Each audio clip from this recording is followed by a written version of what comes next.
Yes, Roma wines taste better because only Roma selects from the world's greatest wine reserves for your pleasure. And now, Roma Wines, R-O-M-A, Roma Wines present Suspense. Tonight, Roma Wines bring you Mr. Joseph Cotten in The Thing in the Window, a suspense play produced, edited, and directed for Roma Wines by William Spear.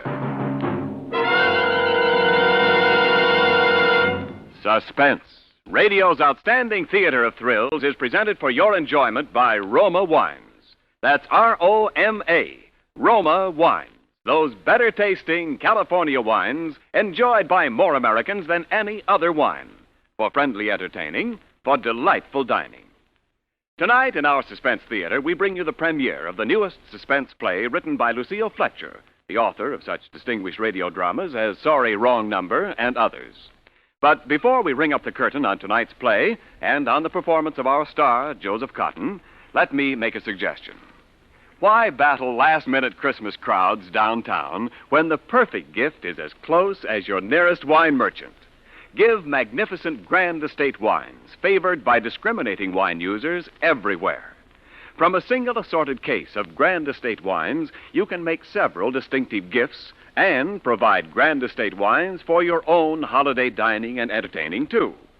To give or serve, America offers no finer wines than Grand Estate.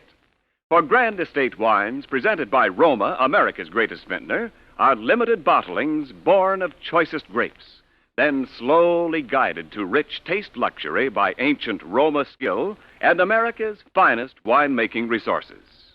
This Christmas, for good giving, for good living, offer all 5 Grand Estate California wines. When entertaining, serve medium sherry, ruby port, or golden muscatel.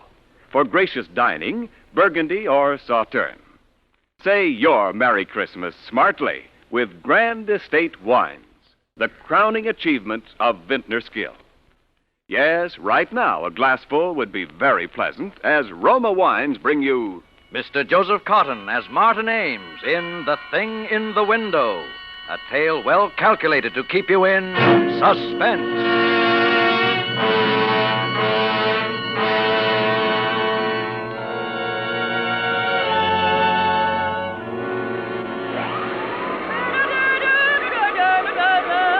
Mary, Yes, Mr. Ames? turn that vacuum cleaner off for a minute, will you? And come over here. I want to show you something.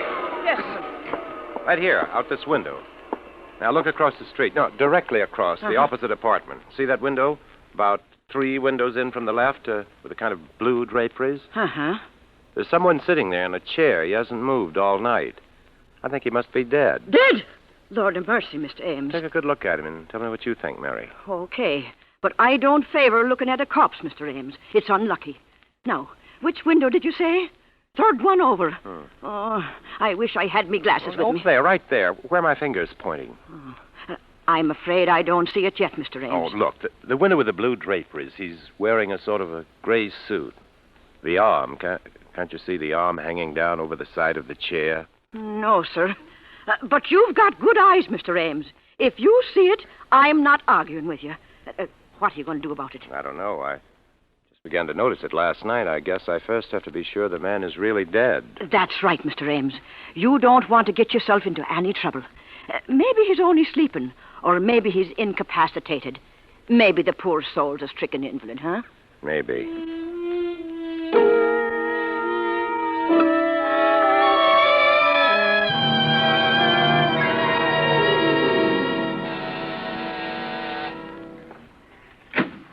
Yes? Hello, I'm Martin Ames. Are you the superintendent of this apartment house? That's what it says on the door. I've come to inquire about one of your tenants. What is it you want to know? I live across the street, and, well, I'll be frank with you, sir. I've been looking out of my window across to this building now for 2.5 days, and there seems to be someone dead in one of the windows. Yeah? Which window? It's the 10th floor. I've counted up from the street, and it's 10 stories up. There's a window with blue draperies about 3 windows in from the left, facing toward me, that is, and there's a man sitting there, slumped down in a chair. Just a minute. I'll get out my chart. 10th floor up from the street, huh? Well, that's really the 9th floor. The lobby counts one. We got 2 apartments there along the front of the house. It's in the front, yeah? That's right. Now. 3 windows in from the left. That'd be 9B, a 4-room. Oh, that couldn't be right. 9B is 2 ladies. You say this is a man? Yes, the face isn't clearly visible. The head slumped forward. But he's wearing a gray suit, and he's sitting in a high wing-back chair. I don't place him. Well, maybe he doesn't belong in the house. Maybe he was visiting somebody. As I say, this is all conjecture, of course. He may not be dead, but I've watched him a good deal. I'm home a lot in the daytime. My profession, the stage, doesn't take up too much of my time, and well, it looks mighty suspicious. Okay, I'll check on it. Don't mind if I stick around? Oh, no, sit down. I'll give 9B a ring first on the house phone.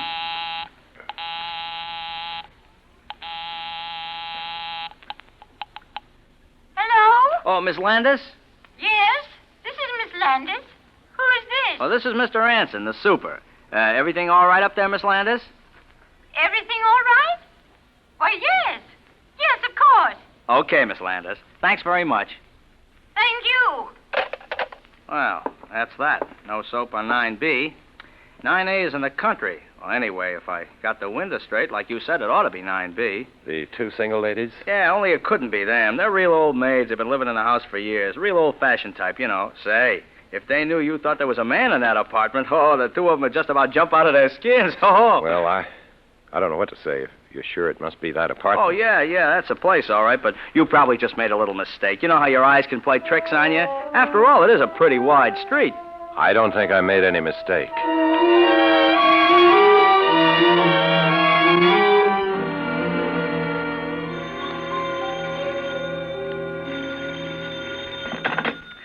Anson speaking. Oh, hello, Mr. Hanson. This is Mr. Ames. Again? It's not there. But, Mr. Hanson... I checked up on the 2 apartments this morning. 9A is back from the country. Everybody's okay. And 9B is out walking the dog. No dead bodies in the whole place. But I can see it. It's still there. Okay, just where? Will you just tell me where? In the same window. The one you said was 9B. Have you gone inside 9B? No, but I asked them if anybody was sick or dead, and they said no. You asked them? Well, why don't you search that apartment? What do you mean, break in while they're out? No, search it while they're there. Ring the bell, walk in, and do it. Yeah, not without a search warrant from the police. These apartments, don't belong to me. I just take care of the building for the company. Then let's call the police. Oh, not me, mister. I didn't see no dead body up there. Then I will.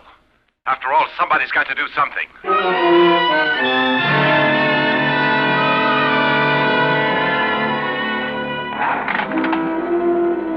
I still maintain, officer, these 2 sisters are as refined ladies as you could find anywhere. High class, nice, church-going ladies. They used to teach school up here at PS 33. Yeah, well, that don't mean a thing. As it happens, there's a play on Broadway right now in which 2 nice old ladies commit murder after murder. And they got a dog in there. Now, will you tell me one dog that would stay for almost a week in a flat with a dead person? I'm not telling you anything.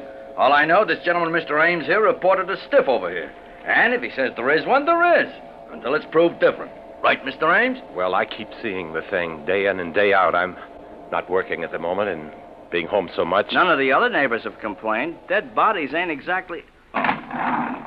It's, right this way, please. I hope they're home. If they ain't home, you got a pass key, haven't you? Well, yeah, we're not supposed to use it, though, unless for an emergency. This is an emergency. That dog bite? Sometimes. Sit down, Buster. Sit down. Yes?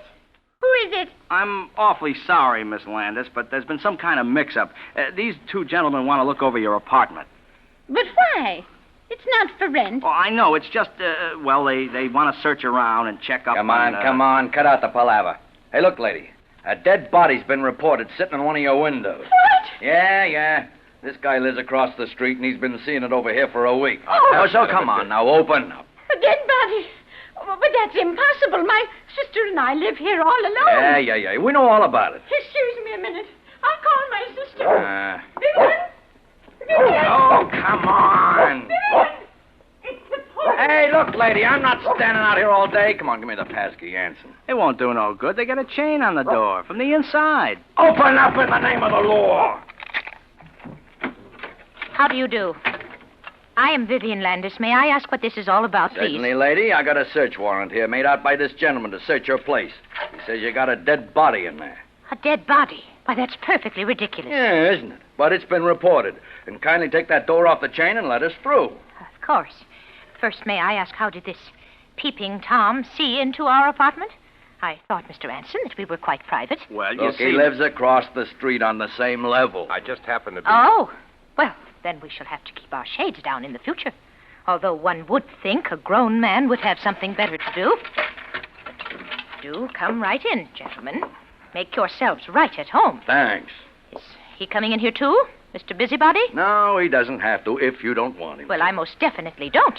Okay, Mr. Ames, you better stay outside. Officer, I will... Oh, he does want to poke around in our private rooms, is that it?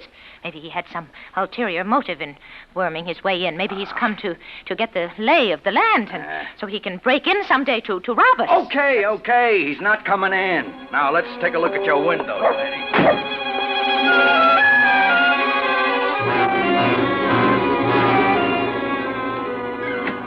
Yeah, I know. I'm sorry. Okay. Hey. Yes, officer. Now, what's the big idea? You didn't find it? No. That's very strange. Yeah? The only thing strange about it's your eyesight. You want to get your glasses changed. There wasn't anything in 9B? I No. don't understand it. How could I have seen it so distinctly and it's not there?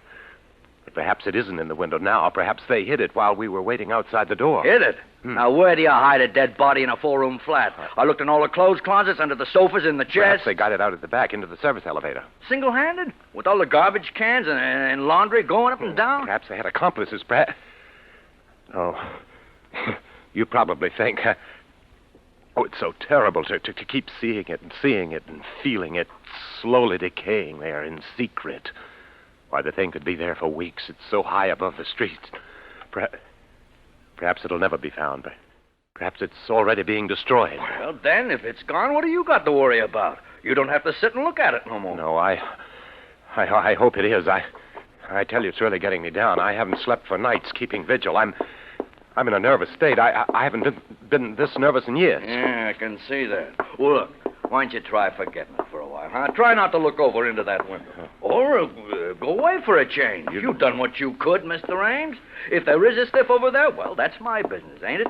And if there isn't... You mean, you think I may be... I'm not saying nothing, Mr. Ames. But if I was you, I'd try catching up on my night's sleep.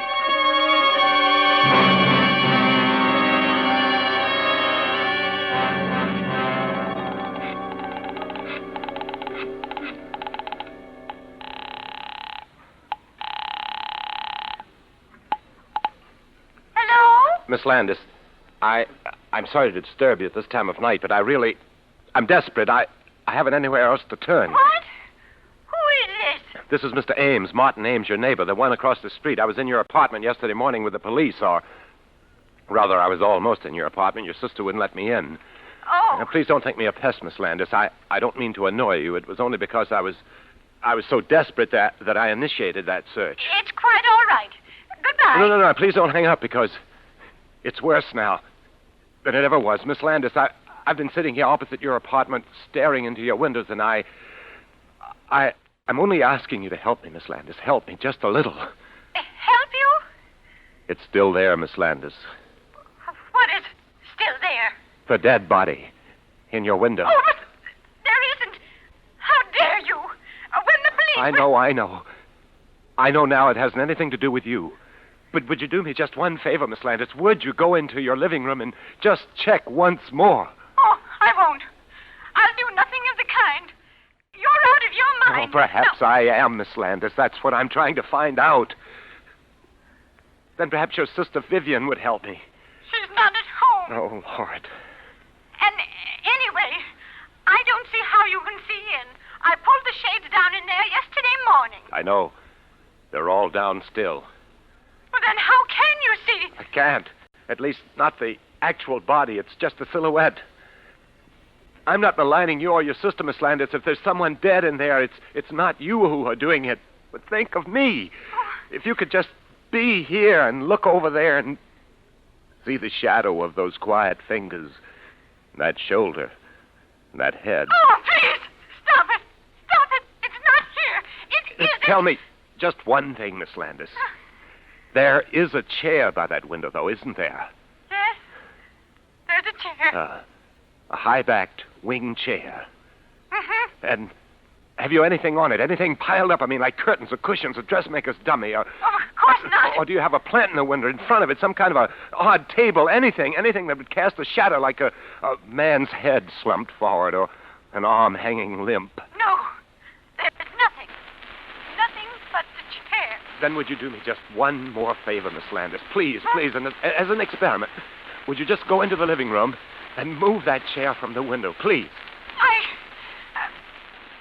If I do it, will you stop pestering us? Yes. Will you let us alone forever? Yes, if it works. If it works, what do you mean? Do you mean? I can't tell, Miss Landis, until you move the chair. Oh, all right. Good.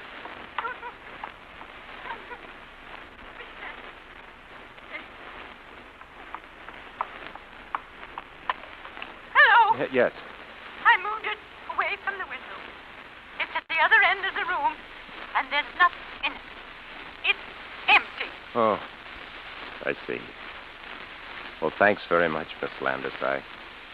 I know what I have to do now. You mean? Yes, Miss Landis. It's still there.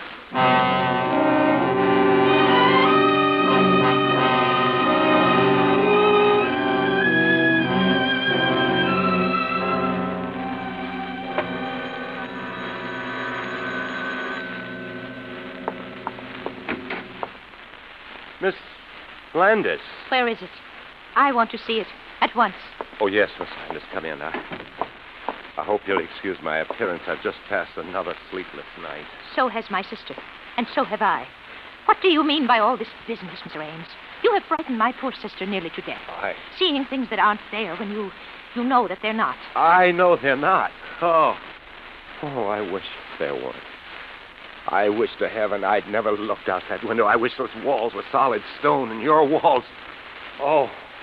You are a sick man, Mr. Ames. Oh, am I?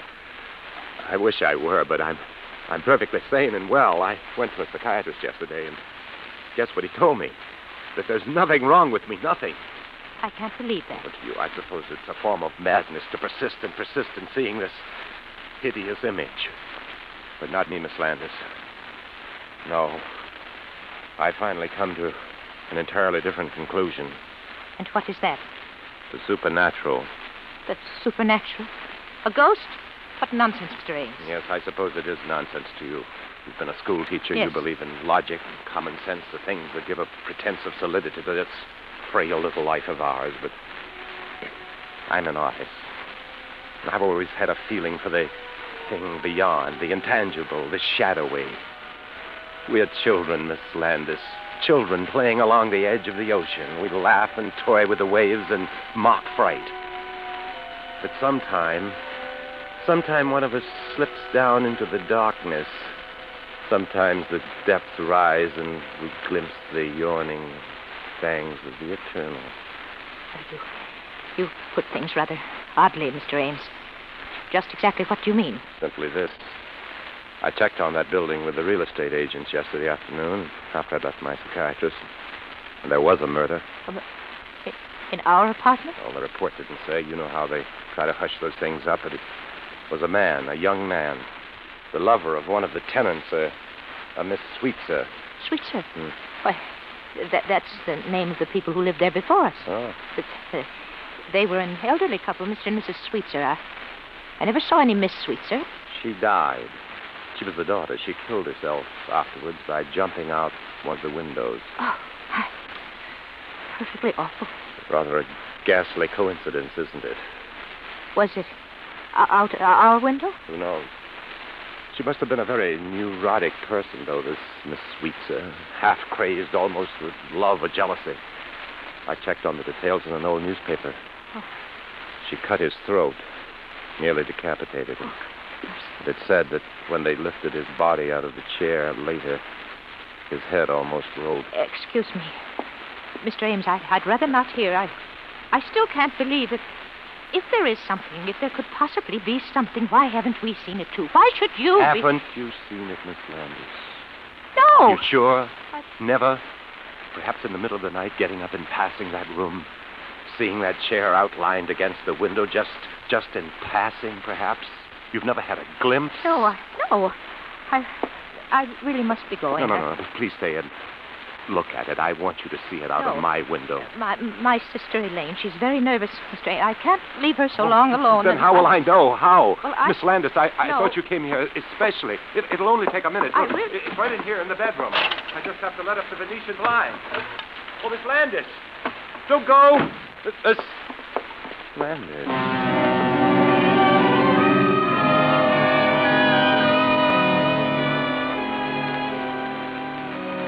Hello.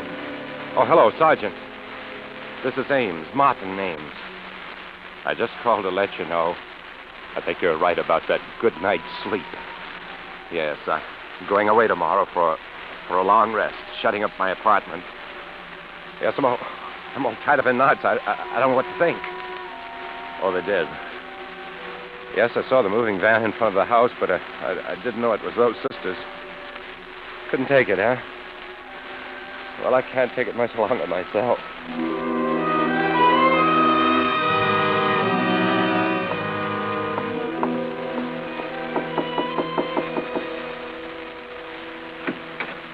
Whoa, Marty. Bravo, bravissimo, boy. Not so loud. Why all the mystery? The superintendent doesn't like me. I should think he wouldn't like you grabbing this beautiful apartment right from under his nose. He probably had it promised to a friend. But you've got it now, Ronald, just as I said. Oh, so I have, old boy, so I have. And it's beautiful. You know, I'm crazy about it. Marty, you've outdone yourself. You've been more than generous. Oh, think nothing of it, Ronald. I'm glad to do it for such a distinguished colleague.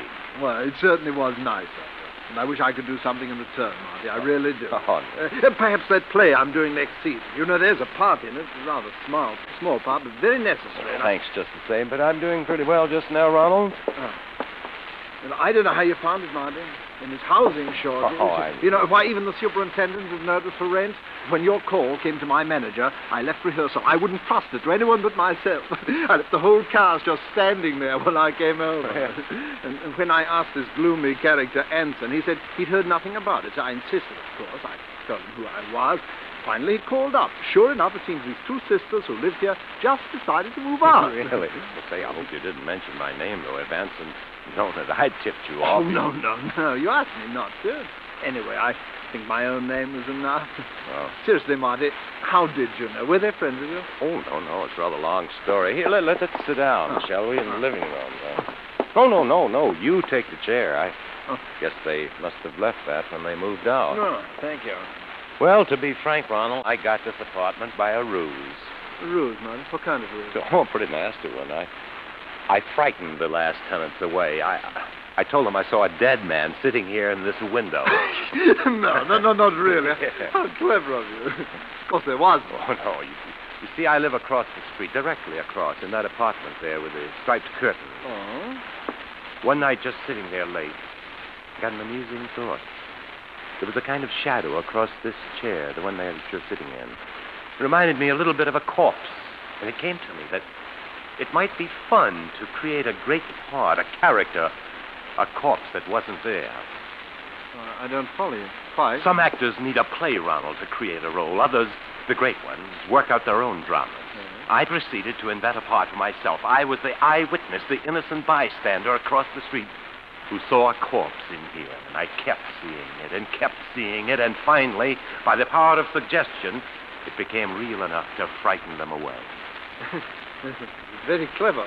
Wasn't it rather drastic? I'd always hoped we'd be neighbors, Ronald. As a matter of fact, the whole idea for this thing came to me that day in October when you turned me down for that part outside of Sardi's. Remember? You said you were looking for a place then. Did I? Oh, yes. It was then I thought how nice it would be to see you right across the street, sitting in this window. I simply had to bring it about. Well, I... No, Ronald. Don't get up yet. I'm not through. Really, old boy, I'm afraid the gang at the theater, you know, they don't even know that I'm here. They'll wait. People always wait for you, don't they, Ronald? I could call them for you, of course, but the phone's been disconnected. Well, I'm afraid that I'm... which way's the door, old boy? Now, really, Marty, it's been very kind. What's the matter? Don't you like the apartment, Ronald? Aren't you going to take it after all my work? Oh, yes, I like it very much. But the door's locked. Yes, Ronald. I'm afraid you'll have to find your way out alone. Yeah. That'll keep you quiet. Silence always became you better than all that ranting and glibness and charm, Ronald. And now I've got the part for you. A part to end all parts. You play it entirely in a chair. There isn't much action, not a line to say. You just sit, Ronald. You sit in this chair by the window. Yeah. It'll be the greatest performance of your career. You like to hog all the fattest roles for yourself, didn't you? Well, this is a part that's been talked about up and down this street for weeks.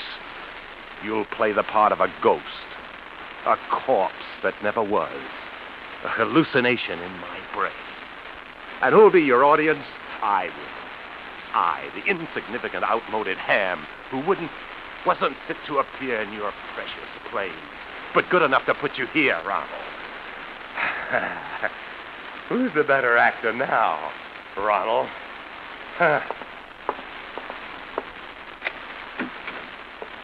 Goodbye, Ronald. See you across the street.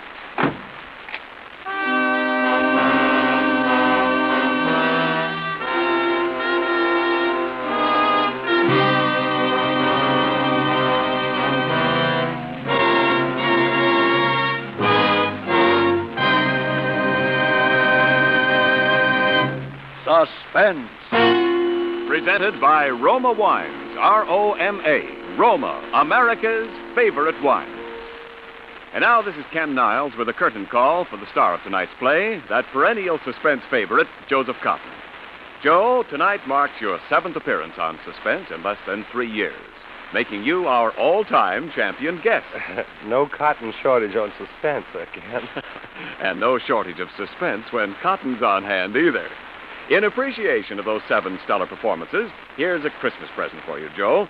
Please accept this gift basket of Grand Estate wines from your host, Roma, America's greatest vintner. Thank you, Ken.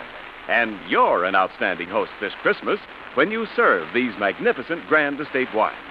For Grand Estate wines reflect the host's desire to offer only the finest.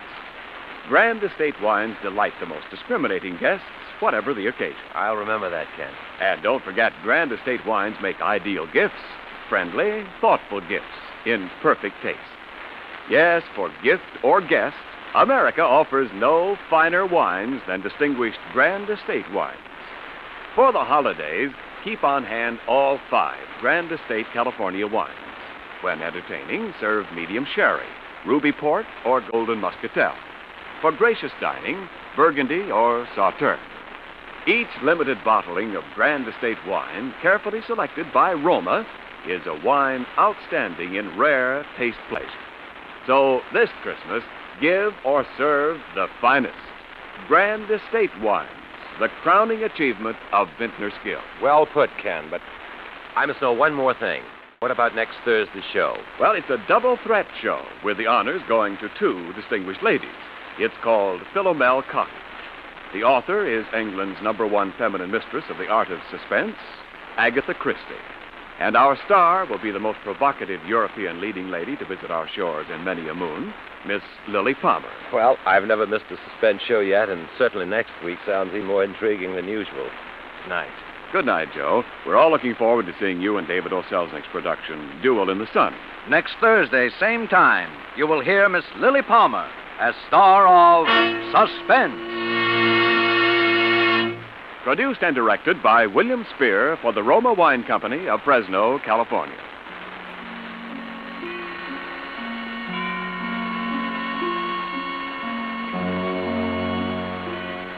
Stay tuned for the thrilling adventures of the FBI in peace and war, following immediately over most of these stations. This is CBS, the Columbia Broadcasting System.